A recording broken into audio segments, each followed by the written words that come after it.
What's up, everybody? It's your girl Kiwana, and I am back with All's Fair, Season 1, Episode 8, Oh Jesus. Before I start, make sure y'all like, comment, subscribe. Click the notification bell button so you can be updated on every video.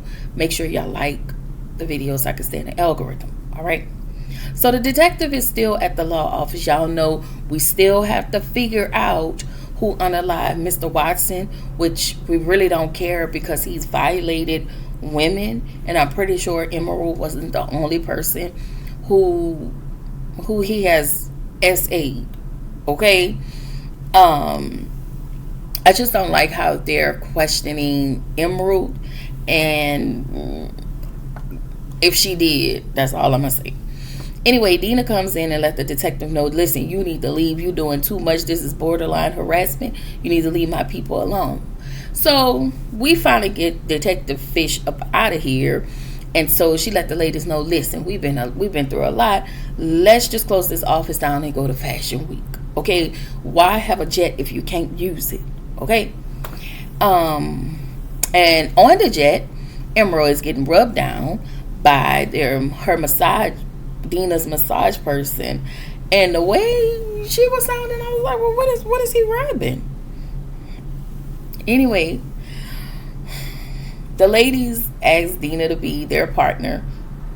She tells them they need someone ambitious, and Dina was like, not only do y'all need someone ambitious, you need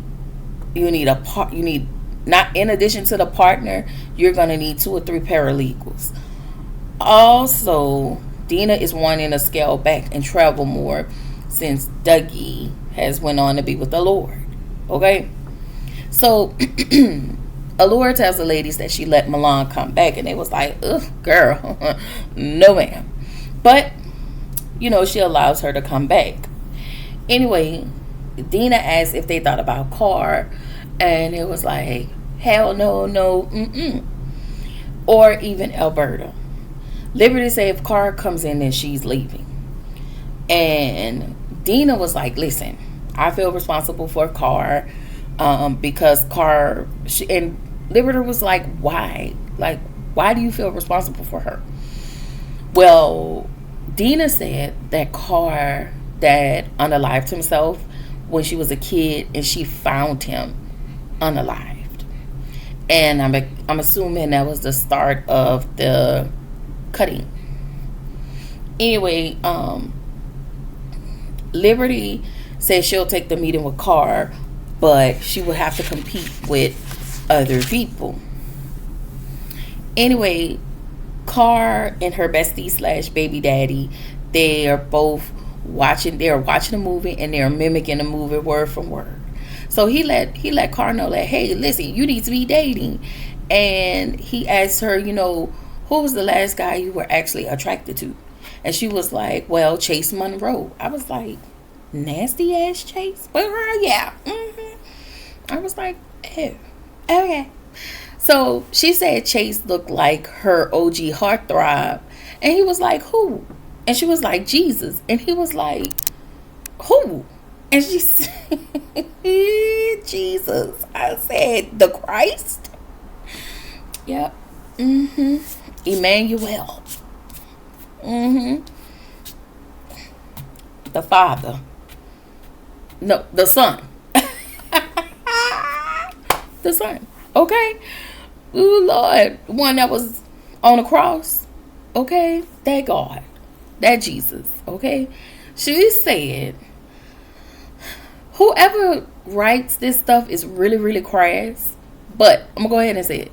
She said she used to rub one out for Jesus. And I was like, girl, not you dropping it for Jesus. Girl, please.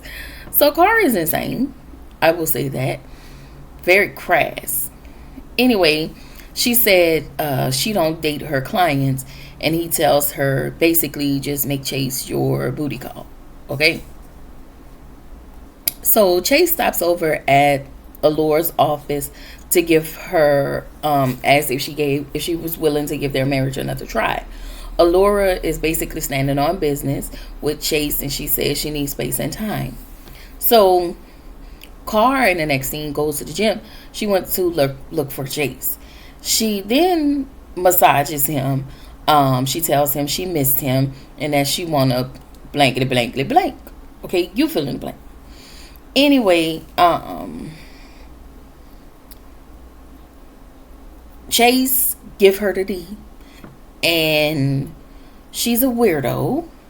And I think Susan thinks that she's a weirdo. Susan is her receptionist that sat outside of that office and heard everything and probably was disgusted by it. But since Susan signed an NDA, she is not required. She cannot say anything about anything. Anyway, Chase said he feel like crap. He said that he needs to stop doing this, and she lets him know, hey, if you just stop doing it, it's not going to solve anything. You need to figure out what's the root, what is causing you to do these things in the first place. So she showed him her scars, and they kind of had a little moment, but he wanted her to explain what was her why she did it, and she was like, you just here to hit it and quit it. We ain't here to have no moment. Okay. So Chase go back to visit Alora. He brings her a watch that she gifted him on their first year anniversary, and he let her know, hey, take this watch, take it to charity, auction it off. Bam. So she asked him how did his essay meeting go, and he was like, oh, it went well. And she was like, what was the topic? And he was like, well, it was just the same thing. So of course she knew that he didn't show up. Allura and Chase get into it. He let her know, that he slept with Car. And he told Allura that she was controlling and she's judgmental and you don't even like the role play. So I was like, okay.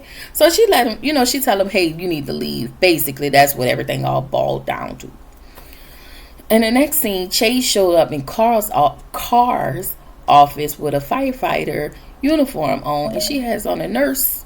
Ooh, I gotta hurry up. She has on a nurse uniform. All right. Hold on, y'all.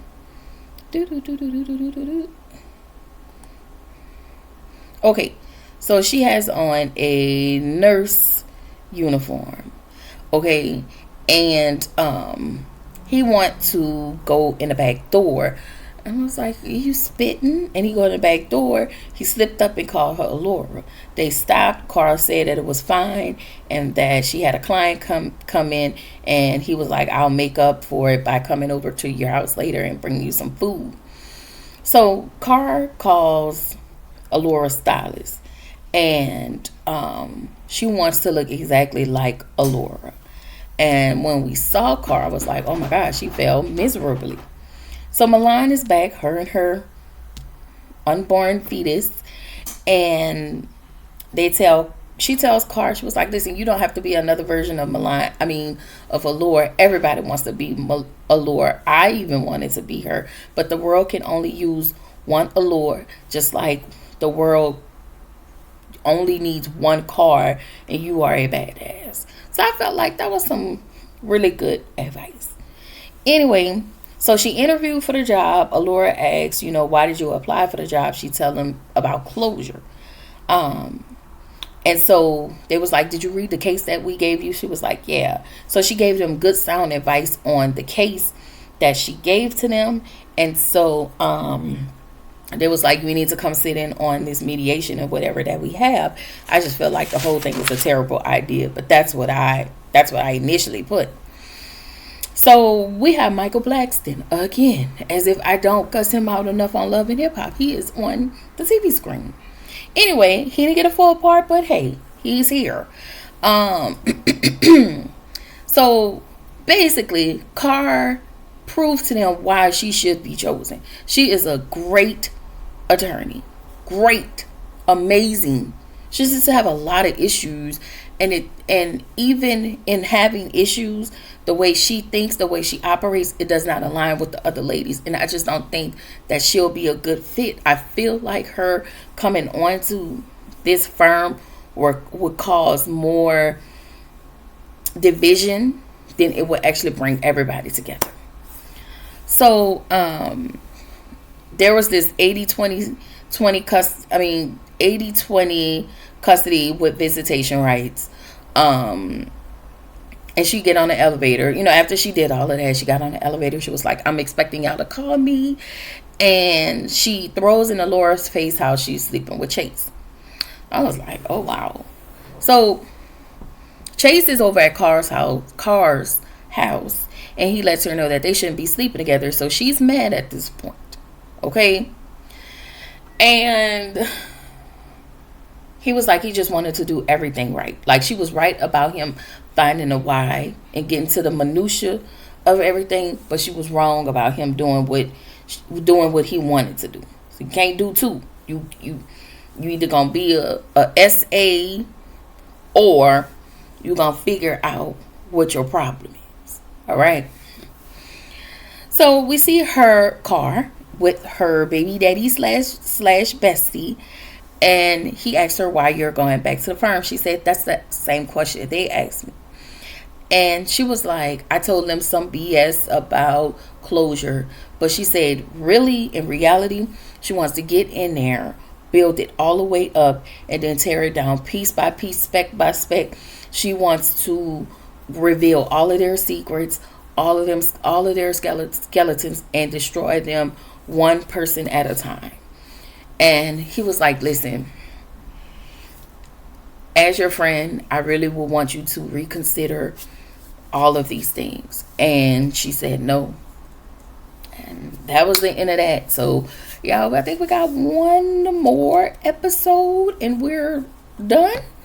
But I will see y'all in the next. This was pretty good.